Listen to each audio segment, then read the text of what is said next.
Let's get going. So where are we going? This is the first question, and indeed is the first of our five essential steps. Pinpoint your priorities. I think it's fairly safe to say that everyone assembled here knows that you cannot do it all. Let me say that again. You can't do it all, and certainly not to the width and breadth and depth that you'd probably like to do it. So we need to focus, we need to strategize, and we need to look at what was expected from pupils in previous SATs exams, and that gives us a pretty good idea of working out where we want to be. So we've got Sophie with us, our self-confessed Excel spreadsheet nerd. I do like saying that about yourself. Really lamp me later. And she's here to walk us through the past paper so we really can get to grips with what's likely to come up and in what amounts. Sophie, do you want to walk us through it? Absolutely. I'm about to throw a lot of numbers at you. So don't, these are on the LBQ blog, and I think the slides can be sent too, aren't they, Heather? So Yes, don't absolutely. So worry put your about, biros down. You don't need to yeah, panic. don't worry about writing all these down. So we're going to start with maths. So this analysis, we're starting from 2017. So the first set of papers under the new curriculum were in 2016. We've since removed those from the analysis because if you were there, you remember the data was just a bit of an anomaly. It didn't really follow any of the trends. So we've removed that now. So we're now looking at the past 6 sets of papers, all under the new curriculum. With the maths papers, there are obviously 3, the arithmetic and 2 reasoning papers. So this analysis goes across all 3. So first of all, we're going to look at just the content domains. There are 9 content domains in maths, from number and place value, you can see there in the top row, to statistics at the bottom.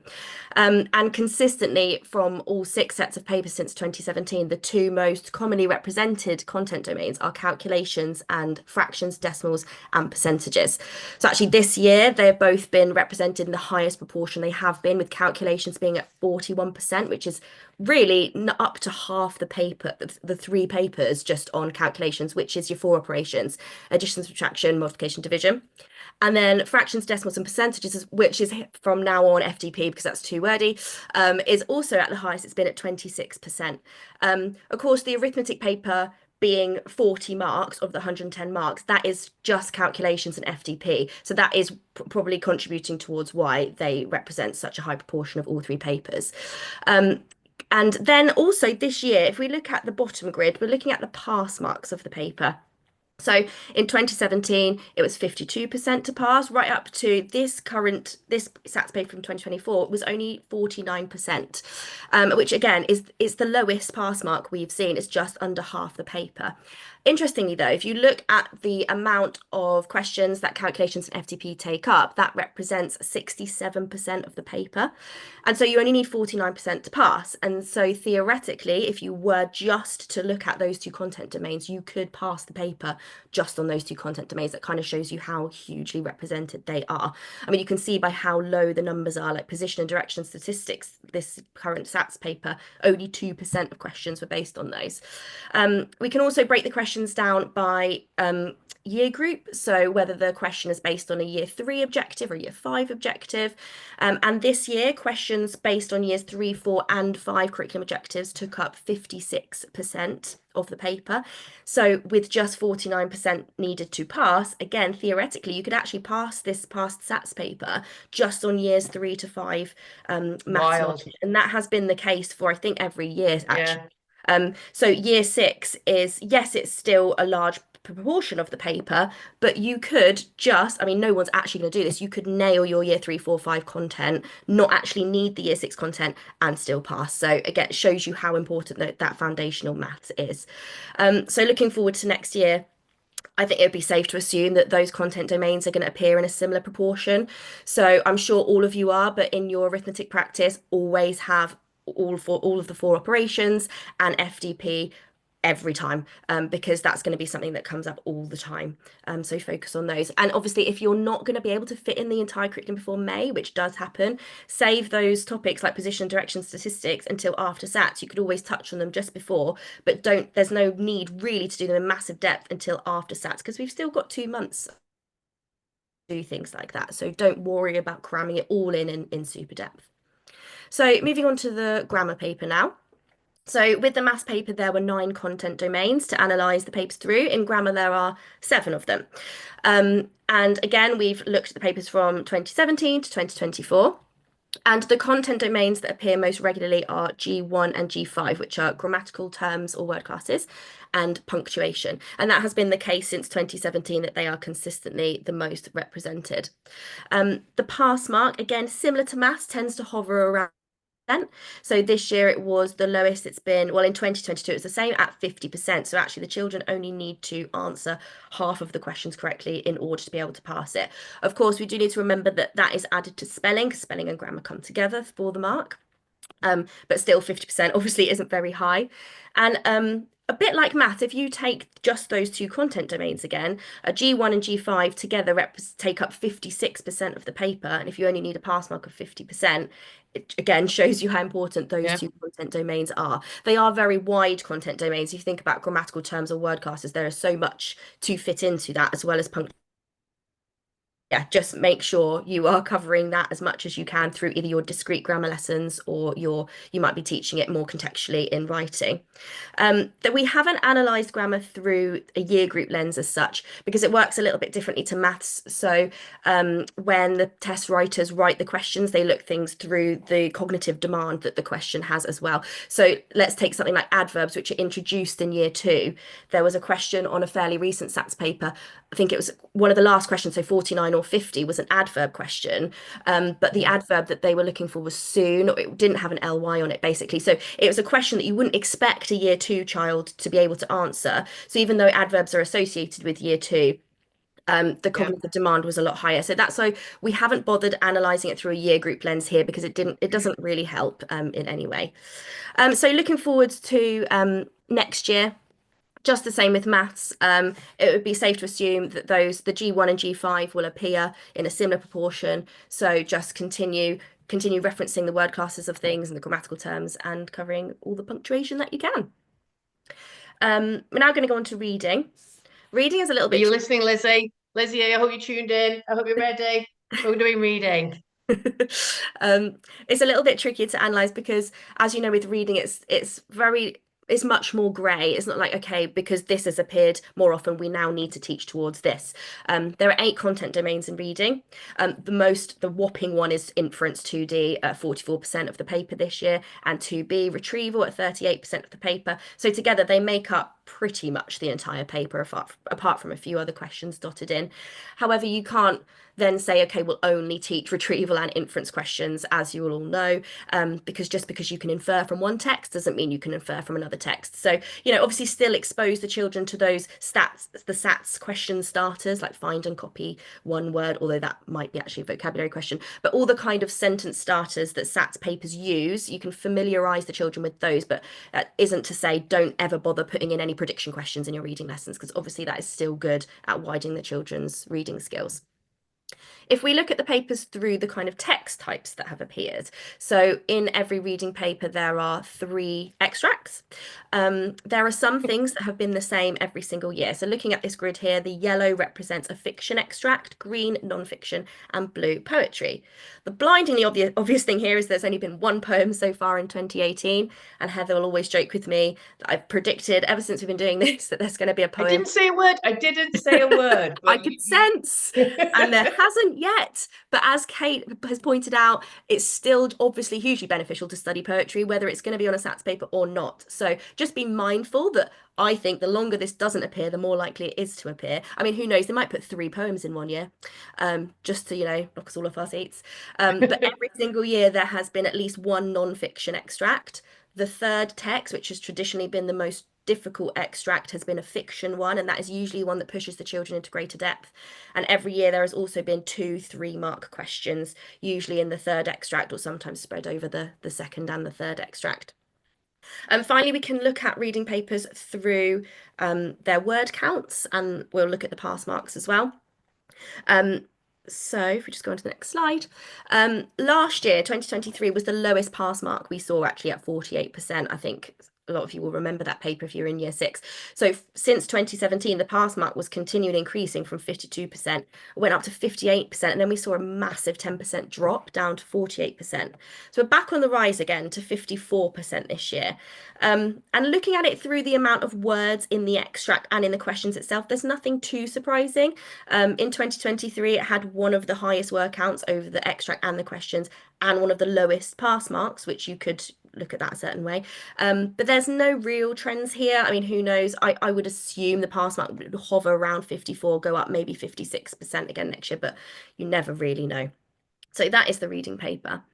So thinking about what we can really pinpoint from all those three things and what you might want to prioritize when you plan forwards until May.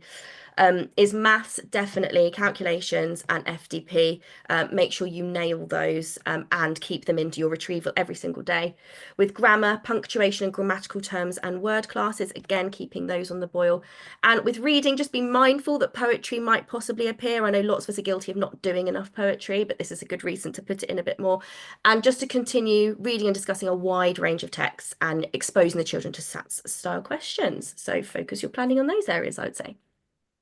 Thanks so much, Sophie. I do think there are some hats that need to be eaten at some point. I do believe about the whole poetry gate, as I'm going to refer to it from now on.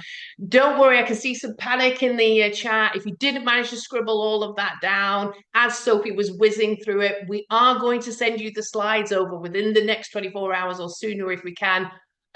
Plus a recording of this webinar, so you do not need to worry. Sophie's written a really helpful blog, Areas to Prioritise. It's always an absolute winner, and we will be sending that out to you as well. Charlie, we were talking earlier about this and, being really strategic about it, especially for some children who've not been able to access as much school, and you think, I am not going to be able to do all the things with these children. Absolutely. And I think knowing how much of the papers can actually be focused on non-year six curriculum areas, it can give you a little bit of heart. If you've got any children, I know I've got one that has missed quite a lot of the term for various reasons, but it kind of, obviously I need to fill the gaps, but I also know they've got a really strong base from year 3, 4 and 5. So, but it does also highlight the need to make sure that we identify the gaps from not just the year 6 curriculum as we go through, but from all the way back to the beginning of the key stage. It always blows my mind that just how much is from the other key stages. I mean, from the other year groups, and we'll get into that a little bit more. But thanks so much, Sophie, for those pearls of wisdom, and we'll keep sending you those. So we know where we want to go, but where are we right now? And I'm not talking about last year's cohort. I'm not talking about last year's SATs results. I'm talking about this cohort. How are we feeling? Some people put in the chat that they were feeling a little bit behind at this point. Please do let us know how things are looking. I'm just having a look, but please do let me know how you're feeling about your current cohort. Where are they behind? Where are they ahead? Now, we have a very unique look at where the national year 6 is at the moment. This is our essential step number 2, is understanding where our class actually is right now. So we're not based on any assumptions or past experiences, or even rounds and rounds of photocopied SATs papers. We are going to peek behind the assembly hall curtains and look into everybody's year 6 classroom. How do we know this information about where the nation is at the moment? Well, after working for years with year 6 teachers, we do have a product here at LBQ called SAT Springboard, and that is a series of no stress online quizzes. They take the children about 20 minutes or so to answer, and they're diagnostically enabled, which means that all sorts of lovely stuff comes zooming off them. But for now, it's enough for you to know that well over 16,000, probably approaching 20,000 children have already been answering these diagnostic questions so far this year. And so we can actually see how they're getting on. Now, I will say you don't expect to see a lot of year 6 objectives in here because the diagnostics are very clever. They start by checking what we've already talked about, those earlier year group objectives. Are we solid in our foundations? So let's find out whether we are. Some of you are going to find this super reassuring, and others, there may be a few surprises. But please do share your thoughts on the chat as you're hearing about them.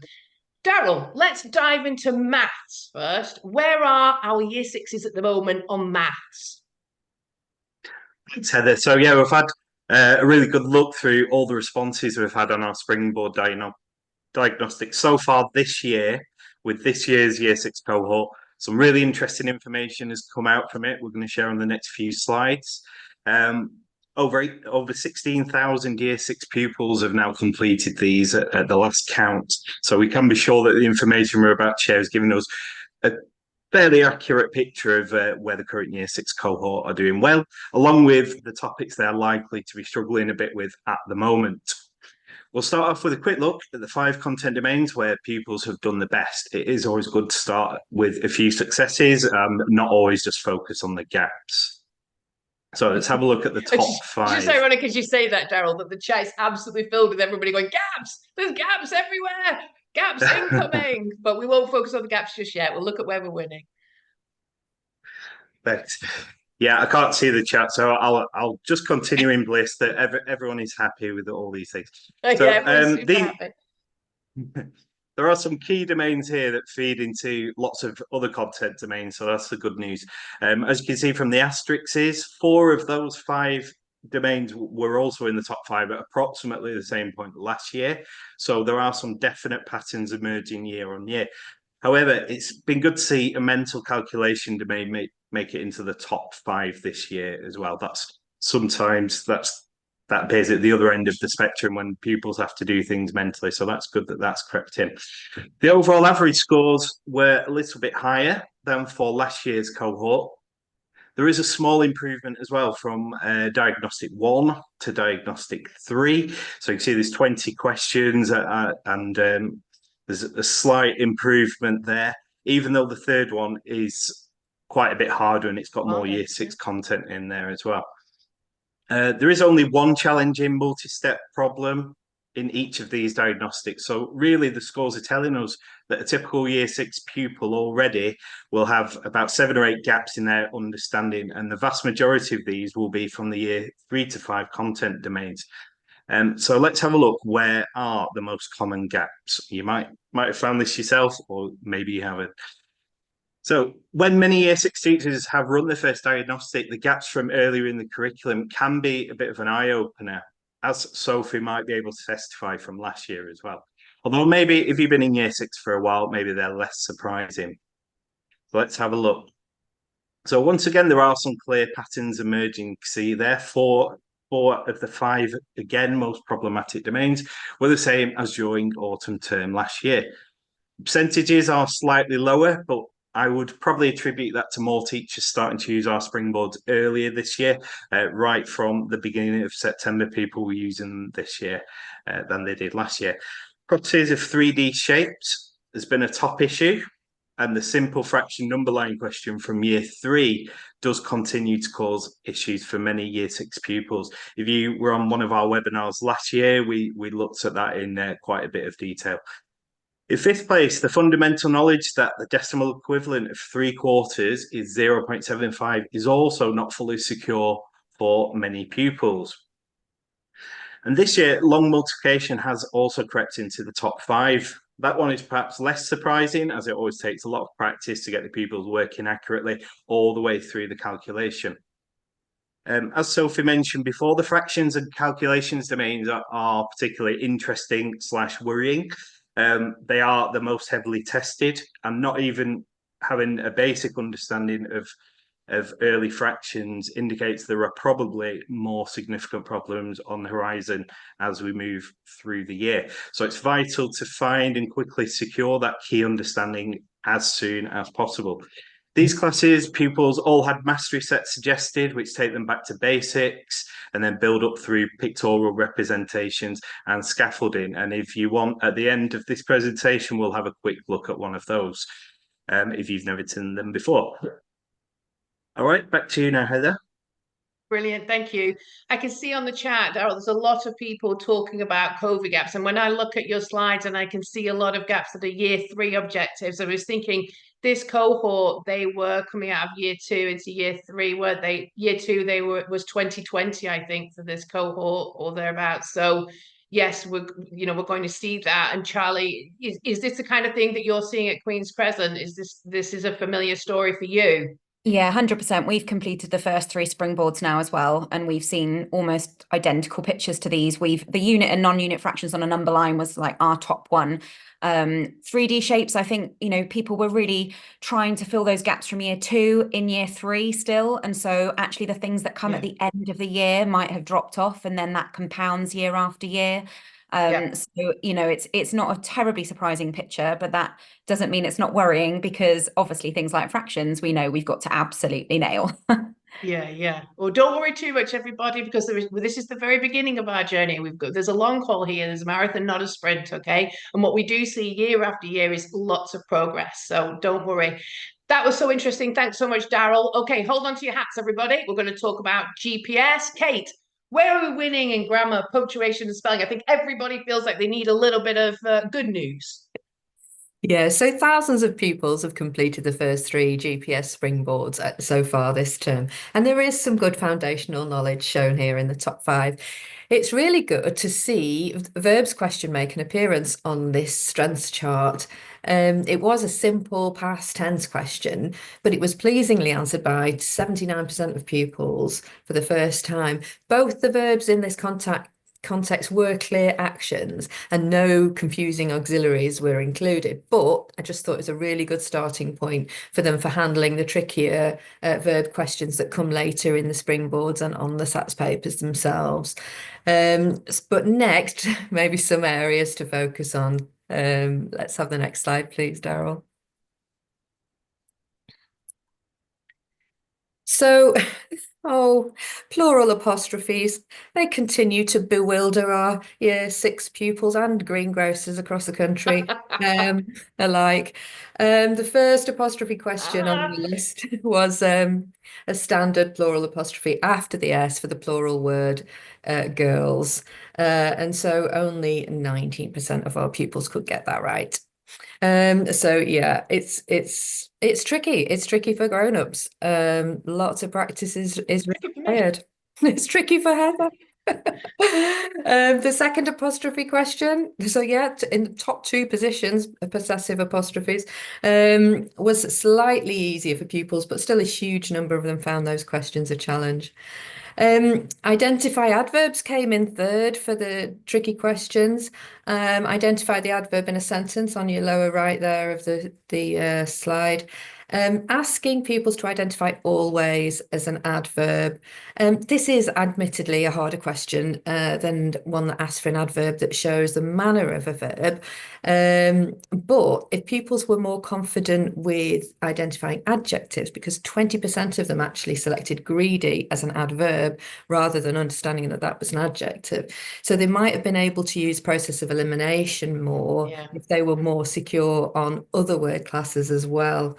Always is a sneaky adverb to find, but that question is modelled on a question from the 2022 SATs paper, which included... The question you were talking about, Sophie, I mean, where it's not ending in an ly, yeah. Tricksy, aren't they? Yeah. Although adverbs are introduced in year 2, as Sophie said, adverbs for degrees of possibility are a year 5 objective. And yeah, that's a tough one.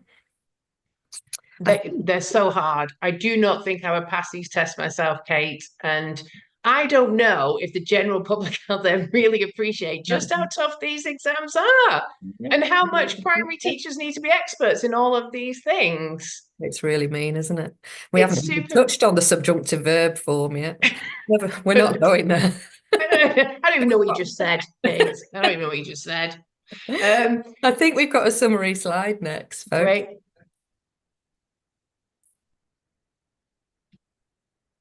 Yes, so we've got a slide here that overlays Sophie's topic domain weighting information with the gaps that we're seeing from the springboard in this cohort at the moment. And the gaps are precisely where we do not want them, aren't they, Daryl? But people shouldn't be discouraged, should they? We've been here before. This is familiar territory. This is not our first rodeo. Yeah, that's right, Heather. It's not all bad news. Although these specific gaps right now are in some of the most heavily tested areas, we did take another look at how the pupils were doing in later springboards when these domains came back around again. And what we did see was that a lot more pupils were answering them accurately later in the year, thankfully. Most of the issues that were still causing issues just before SATS week were in strands like geometry and statistics, which, as you can see, Heather, aren't usually worth too many marks anyway. Yeah, yeah. Okay, well, thanks so much, Daryl. Like I said, this is a journey. These are just the first steps. And talking of steps, we've done the first 2 essential steps. We know where we want to be and we know where we currently are. And now we've just got to get there. And that is what you guys do for a living. I'm not going to pretend. You see where children are and you help them get where they need to be. So what might be stopping you this year? Well, the third essential step is to make sure that those misconceptions that can act like roadblockers and stop you along the way, let's deal with those. Now, at LBQ, we've already told you that we know what children are getting wrong, but more than that, because we record thousands and thousands and thousands upon answers, we know why children are getting them wrong. And knowing why they're getting them wrong might be able to help you tackle them in the classroom. Daryl, let's go back to maths then. Can you give us a couple of examples of some of the road-blocking misconceptions that you're seeing there? Certainly can. So, as well as our series of springboard diagnostics, we also help pupils become familiar with the SAT style questions, but with the safety net of immediate feedback and retries. And then that can make a huge difference to building resilience in pupils who, on paper, might answer and not know whether it was right or wrong until a few days later, and then they might not particularly care about it as it's well in the past at that point. So we've looked at the data from this as well. Again, just looking at year 6 pupils who have answered during autumn term this year. We've ignored the challenging multi-step problems so that we can be quite clear that it is a piece of knowledge or a particular skill that is causing problems. So the first one, over on the left-hand side, we've got 3D shape rearing its head again, but this time in the form of nets. Most pupils who answered incorrectly went for option A, presumably because it was most similar to a net of a cuboid, which they're probably a lot more familiar with. Maybe they've made those in the past, so they tended to go for option A. Next up, ordering improper fractions. So definitely a pattern emerging. Shape and fractions causing the most problems whenever they show up.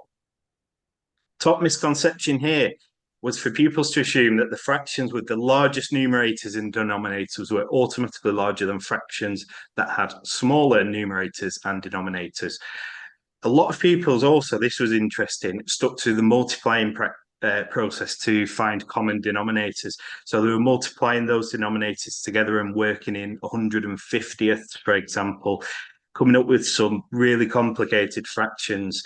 Instead, they could have converted each one of those to fifths quite easily and then been able to put them in order and save themselves a lot of hassle. So that particular question would be an ideal one to really spend 10 or 15 minutes on together as a class, challenge them maybe in pairs, maybe in groups, not only to arrive at the correct answer, but to do so most efficiently as well. And finally, translating coordinates is proving to be an issue at the moment. Oh, sorry, double click there. So you can see the top misconception of 7.3. It suggests that actually the main issue is coordinates rather than the translation. Although a surprising amount of year 6 pupils translated to the right instead of to the left. So although that particular skill isn't tested much, doesn't come up that often and it's not normally worth that many marks, I think it's an easy one to put right with just a very quick recap. And it's a topic that the pupils particularly enjoy as well. Not to mention, Heather, how important it is to send pupils to secondary school, hopefully knowing their left from their right. I was just doing this because yeah, I think it's a really good point that you made there, Daryl. We're not about exams here. We want to help you get ready for them. We want everybody to do it with low stress and low anxiety. But really the bigger picture is that we're getting children ready for their next chapter, which is secondary education stuff. It'd be really interesting to me, actually, if you guys on the chat, if you wouldn't mind putting which one of these questions, we say 1 is the prism, 2 is the middle one on the fractions, and question 3 is the one about translating the shape. Just put question 1, 2, or 3, which do you think your class will be struggling with the most? And don't forget, you can use this. You can take these questions, you could use them in front of class to benchmark your class against what we're seeing as the national average there. Okay, Kate, let's look at GPS. Any huge potholes that pupils are metaphorically falling into over there? Yeah, this first question, bless them. What is the present progressive form of the underlying verb in this sentence? I mean, the present progressive. It's caused our year sixes a lot of problems, with only 18% of our year sixes responding to this question correctly with am building. A further 18% did manage the building part of the verb phrase, but they didn't read their answer to check it made sense without the auxiliary verb am. So 64% of our pupils doing the springboards didn't get the ing form of this verb. 3%, bless them, put the verb builded as an answer to the Bless. present progressive question, which is an understandable over application of the add ed for a past tense rule, but it is more of an error we would be commonly getting in early year key stage 1 than in year 6. And because this was an open text answer question, one bewildered and honest child just typed in, "I haven't got a clue, mate," as a response. I think that's a fair answer. I think there's at least 1 mark, maybe. So I think for ones like this, helping pupils relate the sort of pretty dry and dusty GPS vocabulary, present progressive tense sounds awful. If they relate it to the word progressing and then realise it's just an ing form of a verb, that would be really useful for them. It sounds a lot less scary if you say, "What's the ing form of this verb?" And it's happening now. So it just translates it a little bit for them. Yeah. The second question that caused pupils difficulties is one that Daryl's going to reveal. Thank you. Which sentence uses the underlined word as a noun? So we have 38% of pupils correctly identified sentence 3, which uses the word play as a noun, but 21% of pupils selected sentence 2, which shows that they really haven't acknowledged to milk as an action in that sentence. This is modelled on a question from the 2023 SATS paper, and it's of a type that's really well used in the SATS papers for word class questions. So knowing that some words act as different word classes in different contexts is a really great lesson for year 5s and 6s. And knowing that determiners precede nouns would have really helped them identify the nouns in these sentences too. How confident are you with your determiners and your nouns, Heather? Dreadful. I don't know the difference between the two. I mean, it blows my mind actually what children need to know these days, especially as somebody who's supposed to be like a professional writer. I've no idea. But it would be really interesting to see what everybody on our chat thinks about those 2 questions. So what I found on the maths one, Darryl, is overwhelmingly people are saying that their class would struggle with number 1, which was the prism, and some people with number 2, which was obviously the fraction. So hopefully people are seeing that, there's a lot of common ground between you and other classes out there. Please let me know on this one on GPS as well. Question 1, I builded a wall. Or question 2, I had to milk the cow. Let us know which ones were you were struggling with, and hopefully you'll be able to see, how other year 6 teachers are getting on with them. Does anyone in our team have any particularly great tips, or does anybody on the chat have any particularly great tips to tackle some of these misconceptions? I think with the maths ones, I think fractions, you've got to get them playing with fractions. I think you've got to get them physically understanding and building with them. So I give all of my class a piece of Numicon each, and with their partner, they have to make a fraction, and then they find their fraction, they find a pair with someone else that's got a same equivalent fraction, and having that kind of playful approach to it to start them off so they don't feel so scared. Because you say you're about to do fractions and you get a groan, which, is quite interesting because I love fractions.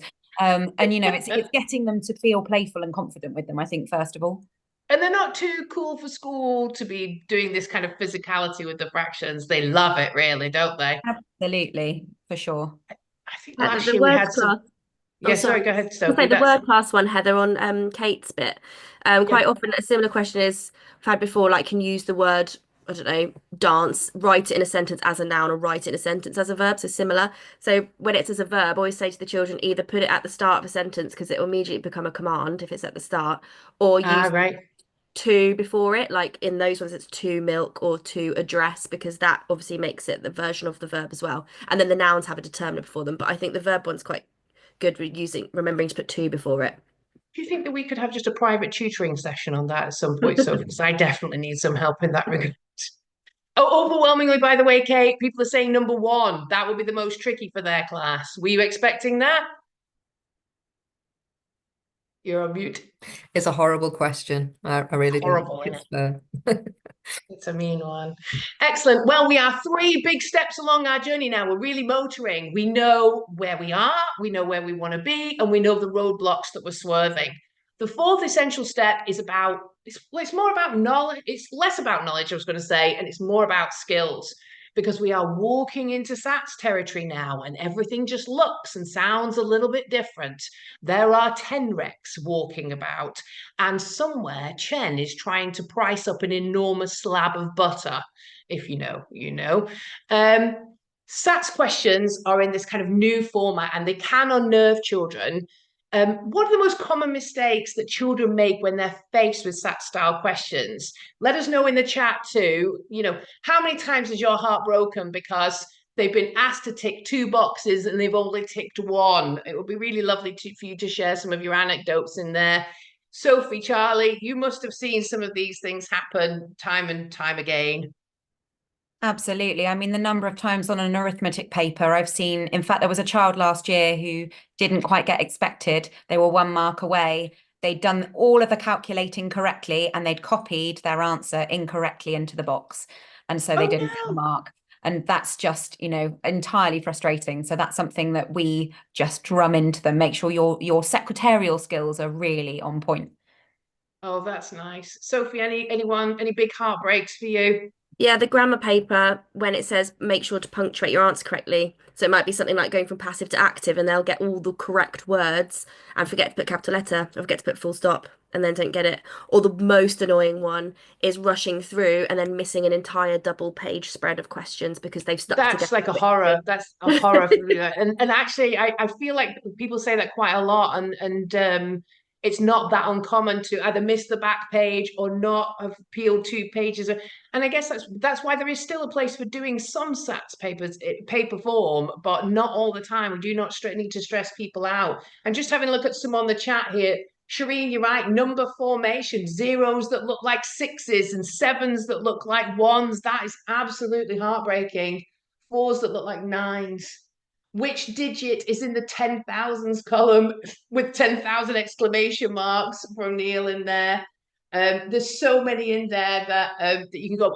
You did a really nice exercise last year, Sophie, where you actually did the SATs paper and you put lots of mistakes in it, and you got the children to mark it, and they kind of enjoyed telling you all the things that you got wrong.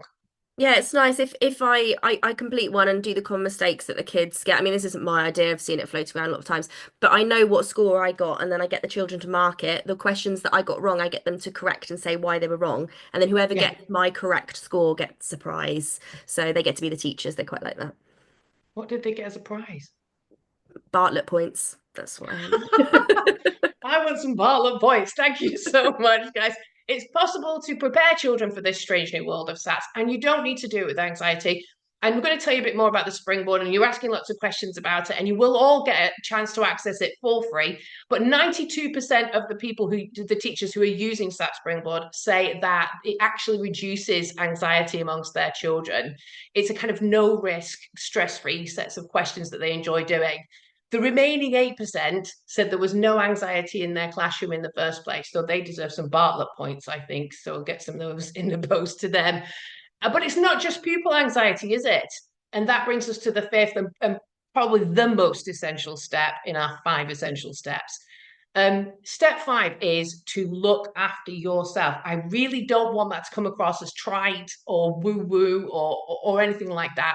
You are the number 1 resource in your classroom. All the things that we're talking about tonight, they don't mean anything if you are not healthy and happy and able to give your best in the classroom. So this is not trite and cheesy stuff.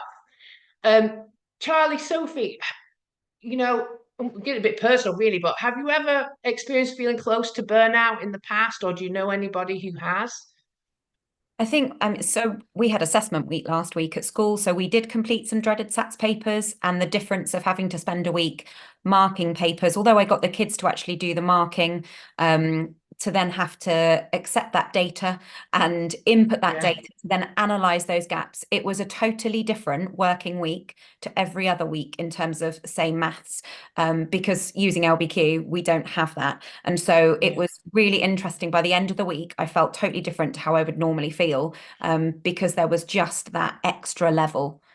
Yeah, it's kind of going back in time, isn't it? Because I know a lot of you will go out, you'll photocopy endless rounds of SATs papers. You will do the SATs papers, you will take them home. You will put a massive piece of paper on your kitchen table and you will do the QLA manually through the night. Then you will think about all the resources that you're going to give to each of those children to be able to help personalize their learning and make sure that they're making the progress that they should. And that takes your entire evening. And then the next day you come in and do it all again and again and again. And it's just going to take a lot out of you, isn't it, Sophie? Yeah, I think it's really tiring, and it's it's a lot of extra in year six. I know we get a little bit back in places too, but I think especially if it's your first year in year six, you don't realize sort of how much extra kind of mental load there is, because you've got the whole year that you're almost trying to fit in before May. I mean, you don't have to, but it does feel like that, so it's a lot of pressure. Yeah. I want to use this word, and we don't use it in education very often, and maybe it's a bit of a naughty word to use when we're actually talking about something much more wholesome. But efficiency, it is really key here, and I think that taking some time out properly to decide where the boundaries are and get clever about where you're going to save time and maybe some of your sanity is really important. What can you proactively do to mitigate the pressure of the coming months? It may be that you ask to take your PPA at home. It may be that you say, I'm only going to do one set of photocopied SATs papers a week. It may be that you get your pupils to mark each other's papers in the lessons. Have you got any solid ideas, guys, in the team about what you could actually do to go, these are the boundaries, and I'm not crossing them because I'm going to stay sane and happy this year? Do you know what you've just said, Heather, about getting the children to mark their own is so useful, because not only do they see where they've gone wrong, but also if you can swap them so they mark a peer, they can then emulate a little bit more what it's like to have a totally different person mark their writing. So I saw in the chat a lot of people were saying, fours and nines getting muddled up, or punctuation too big and not legible. And actually, so we swap not with the person next to us, but the person the other side of the room, so that they can really simulate having someone that's, they can't then go, oh, but that was a 4. And it eliminates all of that chatter in between all of the question marking, which is incredibly frustrating. But it makes them have to be really, really accurate with what they're doing, but also saves time from you not having to do it. Emily Cook has just said in the chat, any tips for surviving the year? It's this kind of thing that makes all the difference. I would probably be eyeing that person across the room going, oh, they're just so polite though. They'll sort of, if they have got a query, they'll put their hand up. The person whose paper that I am marking has put, and they really respect each other in the way that they do it, and they love it because they feel like the teacher. Any opportunity, like Sophie said earlier, any opportunity to feel like they're in the hot seat as the teacher, they love, don't they? Yeah. Sophie, any thoughts from your end about what you could do to stay sane? No, I think just especially new teachers, Joey, who come through on the chat. I think it can feel like, oh, I'm being lazy if I'm getting the kids to mark it. But actually, not only does it save you masses of time, and it's not like you're gonna, well, you can do whatever you want with that time, but it's not like you've got nothing to do with that extra time. It's actually, I would say, way more beneficial for the children to understand where they've gone wrong. And then if you want to do some QLA from it, they can always, I have on the board some question numbers, and they can come and tally like the top 5 questions that they got wrong and they want reteaching or that they need teaching or whatever. So you can get everything you want from it. And if you do have to mark them yourselves because SLT say, or you want to or whatever, I'll pop it in the chat. I've made some 1-page mark schemes as well. So those booklets are so lovely. You have to flip through all the pages. So you've got all the answers on one page. You can use that to mark. So hopefully that would save some extra time. It's all about cutting corners where you can. Oh, yeah, lovely. People will be so much extra time. Oh, good. I'm glad, Charlie. Thank you. I've used them for years and it is like the best thing ever. Okay. Moment. You lucky people. So she's going to pop that in the chat, and we'll send those along. And I can help too, because the SAT springboard that we've been referring to the data from throughout this webinar, that will save you. I mean, this teachers tell us that it saves them at least an hour a day. That's 5 hours a week. And everybody here regardless of whether you go forward with Springboard or not, you can all access the free trial. That is 3 diagnostics in maths and 3 diagnostics in GPS, and all the other accompanying Key Stage 2 content that we have. So you need some Year 3 material, we've got it. Imagine what a difference that's going to make for you. That's really solid. It's a really good jumping off point at the beginning of the year. Whether you move forward with LBQ or not, that is our gift to you. A solid 15 hours at least off everybody's shoulders.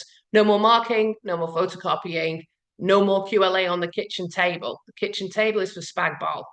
This is going to change your life. Charlie, I'm not exaggerating, am I? I mean, you were talking about the night and day for you between last week when you went to kind of the old school way of marking a SATs paper and how different you felt compared to this week. And I imagine your children do too. Oh my goodness. And it's not just that, it's the fact that then at the touch of a button, it then gives the children all of the tasks individually personalized to them for them to then crack on with. And so they feel really empowered because they know what they're doing is entirely for them. And yeah, I saw on the chat as well, someone was saying about engagement being an issue with their children and, you know, being a little bit disinterested. And I have to say, since using LBQ with my children, they have come in. I mean, they'll come in, is it an LBQ day? That was the thing that the refrain I'd hear at the beginning of using it. And it was like, every day is an LBQ day, kids. You know, or are we doing LBQ rather than maths? It's like, well, it is maths, but you know, it really does get that engagement, and that's ultimately what you need, and that enthusiasm and excitement at this point in the year and in the key stage. Absolutely. I hear that a lot with reading as well. Lots of little children say, oh, I got out of reading, but actually just done 2 hours of reading with us. And I absolutely love it when that's the case. So on that note, and Charlie's just told us about it, you've seen little bits that Daryl has put up there. We're going to do a quick demo now. Literally, I think you timed it before, guys. It's about, what did you say, 7 minutes? We're not going to beat you over the head with it to show you what we're talking about. And then we'll do a roundup and we'll take any questions that you have. So Kate, show everybody the springboard. Okay, so our SAT springboard works like this. You'll start by running a 20-question diagnostic set. We've got 12 of them for maths and we've got 12 for GPS. The platform will then analyse the data for you and it'll make suggestions of question sets for you to fill any gaps. It'll make up to 3 suggestions for your whole class and up to 3 individual suggestions for each pupil based on how they've done. You can review the suggestions, you can add more if you like, you can approve the ones that you'd like to use. You might allocate the question sets for a whole class revisit or a small group revisit or for independent targeted practice. And once those gaps from that diagnostic have been addressed, you can run diagnostic 2, maybe a couple of weeks later, with a fresh set of questions and recommendations. So a tiny little bit of information about the content structure. In the GPS diagnostics, the topic content domains are in the same proportion to the SATs papers across all 12 of the GPS diagnostics. This year, we've also added 3 new spelling diagnostics, which are modelled on the spelling SATs papers as well. The year group objectives are more heavily weighted to earlier in the curriculum for the first few diagnostics, so they are suitable to use earlier in year 6, but more year 6 content is gradually introduced through the course of the 12 diagnostics. And by GPS Springboard 9, the year group weightings are also in the same proportion to the SATs papers. For the maths diagnostics, it's very similar. The design is based on Sophie's analysis of the SATs papers. The maths topics are weighted in a similar proportion in all of the diagnostics. But as you can see from these graphs, more year 6 content woven in through the course of the programme. And by maths Springboard 10, the year group weightings are now in a similar proportion to the SATs papers. So we are going to have a little quick look at the Springboard on our platform now. When you log in, you'll already have the basis of your Springboard scheme set up. It contains the 12 diagnostics and some other useful year 6 content at the end that you can use whenever you feel is appropriate. And the idea is you'll build your own bespoke revision scheme based on your class's exact needs. So once the pupils have gained a bit of familiarity with the basics of the platform, you'll want to run diagnostic 1. I'll show you a pupil preview for this. If they get a question correct the first time, the question number in the bar goes green. But if they get the wrong answer, the bar turns red, but they get some feedback based on their answer. So they can self-correct immediately. The bar will then turn orange. And as the pupils are working through the questions, the teacher will see a screen like this one building up. So the teacher can see in real time exactly how the class are doing, so they can intervene whenever required. Teachers can pause a session whenever they like. They can pull up a question maybe on the whiteboard and model some strategies for pupils. And then they can even send that specific question back to pupils for a quick learning check. You probably wouldn't want to do this when you were running a diagnostic, but it is a really powerful in-lesson for maintaining focus and keeping your class moving forwards together. So we'll now have a look at what happens after the diagnostic, because we have our unique analyze and suggestions feature here. So I love this. I love it. As well It's as our my fave. live gap analysis, the platform analyzes your data for you, and then it makes suggestions of which question sets will help fill the gaps that the class have, as well as setting individual work for individual gaps for each pupil. So you can see here, it's analysed the data from a diagnostic, and it's identified 3 class areas for improvement. I'm really sorry, Daryl, I can't see it, it's too small. But this particular, thank you, now it's really big. This particular class need to practice subtracting, adding fractions with the same denominator, and adding numbers mentally. So our full mastery sets, it's recommended one of our full mastery sets here, which I'll just quickly talk you through. Our full mastery sets begin with pictorial support or some scaffolding in level 1. When pupils have answered enough questions on level 1, they progress to level 2, which is fluency, where they'll answer questions that meet the main objective independently. In maths, there are some simple one-step problems towards the end of that level. For maths sets, level 3 is reasoning and level 4 is problem solving. So every mastery set will contain 5 quality reasoning questions to promote deep thought and expose any misconceptions, and also 5 problem solving questions that they'll make even your fastest workers slow down and really think deeply. In English, on the later levels, pupils progress to application and deeper engagement with the objectives. You can have a look at the questions themselves when you're having a look at your whole class, and you can choose then to set a reminder for it, or you can add it to your revision scheme to come back at a later date too. You can add more if you like as well. Once you've dealt with those class gaps, you can click on the, oh, sorry, Daryl, I'm talking too fast. You can click on the individual suggestions tab to see those gaps that are identified for your individual pupils. So if we can see James there, he needs to work on these 3. Thank you very much. Making it easier for an old lady to see. Adding numbers mentally and multiplying and dividing numbers, including decimals. So James needs to work on those 3. But if we have a look at Isabella, she did really well on that diagnostic. So she's been set some extension activities to really deepen her understanding and challenge her. So she's got full marks across the board, but she's still got some work to challenge her. You can review and you can set these question sets for pupils to complete independently, whether that's at some point in the week or even for homework. There's the convenient set all button once you're happy that the platform's made good suggestions for your pupils. So that's it really for the springboard. With 1 diagnostic question set, you've got your first lot of skills gaps identified, and then with just a few more clicks, you've planned appropriate class revisits, you've assigned individual work to address those gaps, and you haven't done any laborious marking, and you haven't done any question level analysis at all. I think it genuinely changes the way we tackle year 6. And I think if you give it a go, you're going to find, like Charlie, you don't ever really want to go back to doing it the way it just seems crazy. We all absolutely love this. It was out last academic year. That was our first year. And we interviewed over 50 schools that had used it to find out what they thought. We've created an impact report. We'll send it out to you with all the other goodies that we're sending. Share it with your head teachers. Share it with your year 6 friends. It's been shortlisted as well at this year's Global EdTech Awards. It is the Innovation of the Year. So it is definitely worth getting your hands on a free trial. I saw somebody just in the chat, just how long is the free trial? It's at least 3 to 4 weeks. So you could get a good month of this. Imagine the difference that that could make for you. I don't have to imagine it for myself, because I can see here on the screen that we're playing a little video there. These are the actual the results from that impact report, and some of the quotes that we heard back from teachers as well. Check it out on social media as well. You know, we're not telling you any fibs here. This is the real reaction that we're having from Year 6 teachers.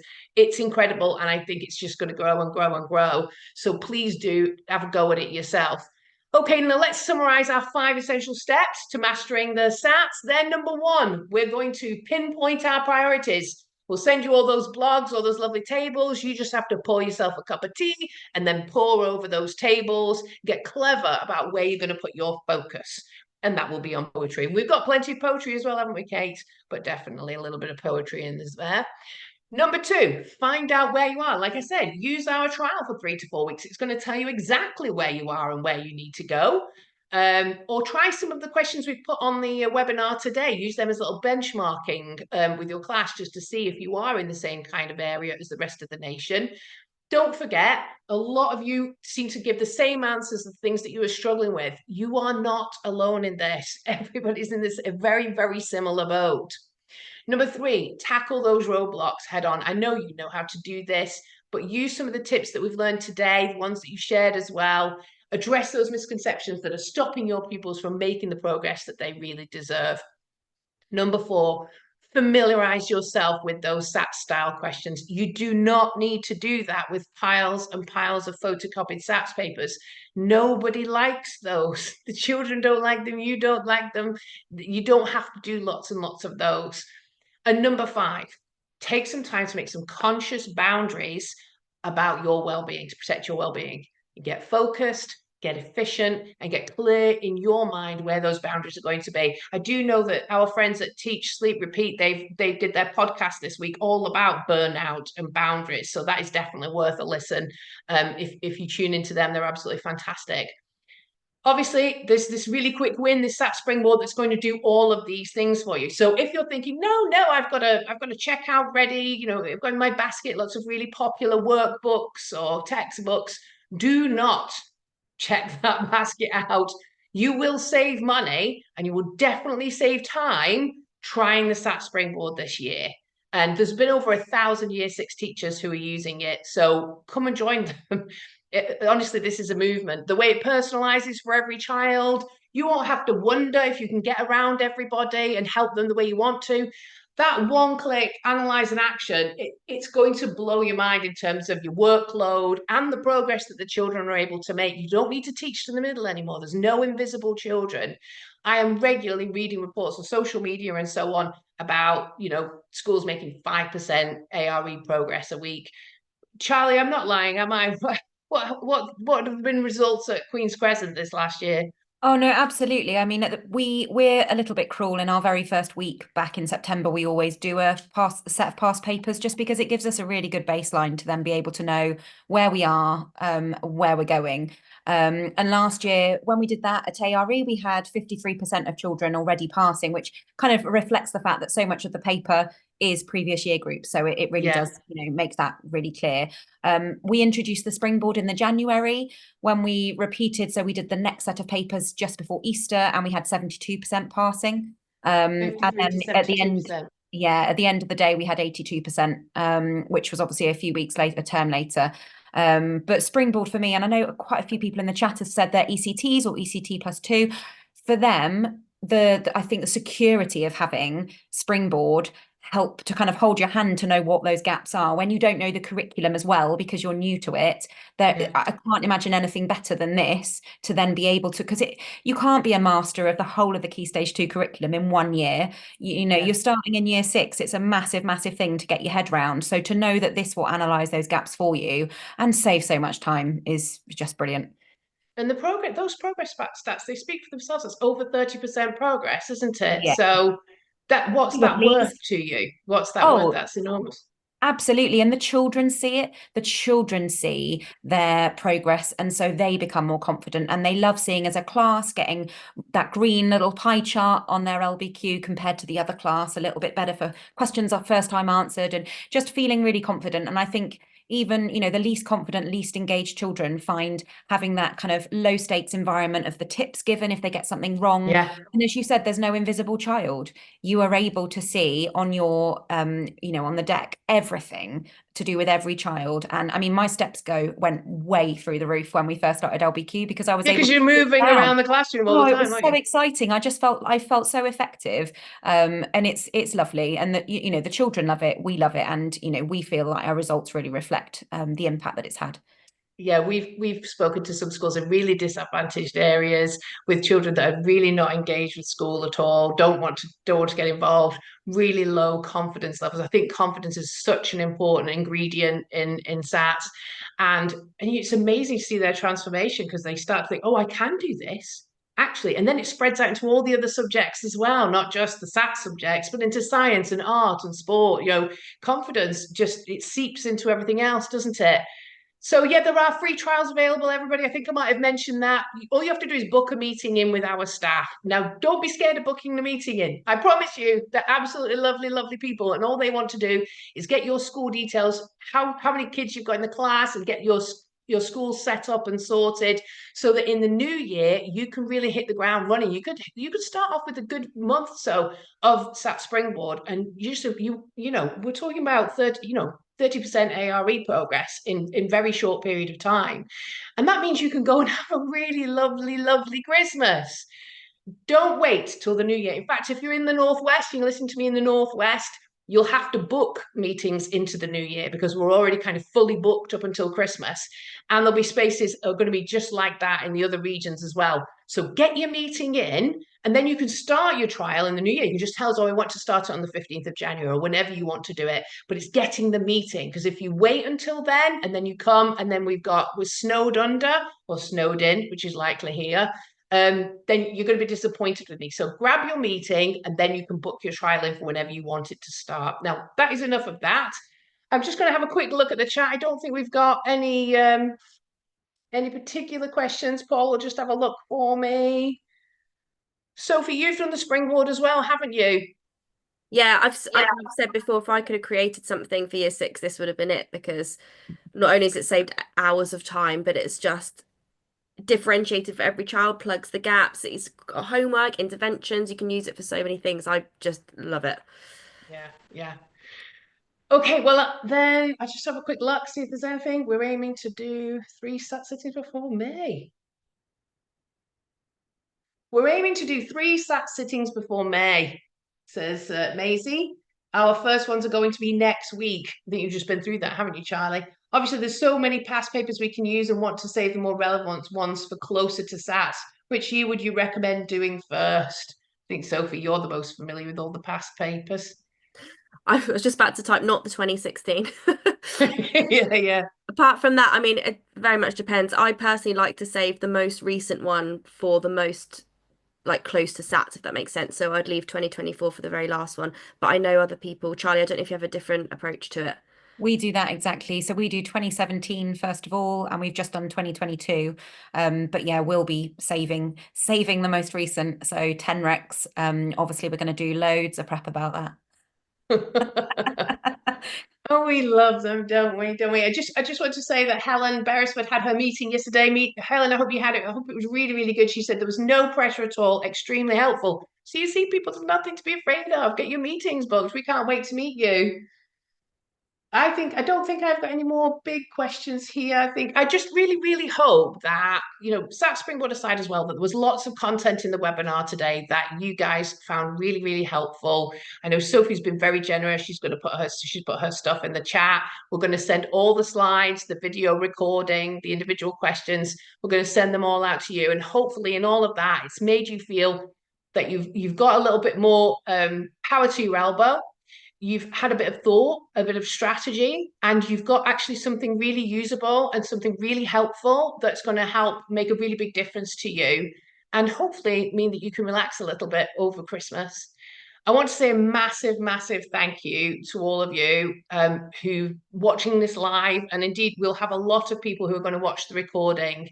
The work you are doing is enormous. As Sophie said, it's not just teaching the Year 6 curriculum, which is massive. You're doing all the other year group objectives as well, and you're managing 30 plus, maybe small people's kind of emotional anxiety on top of that, and that is massive. And it's not to be underestimated. And we know that. And we are very, very, very grateful for all the work that you do. So from all of us here, I think, thank you so much for coming and for all your work. We hope you have the most marvelous Christmas. You really, really do deserve it.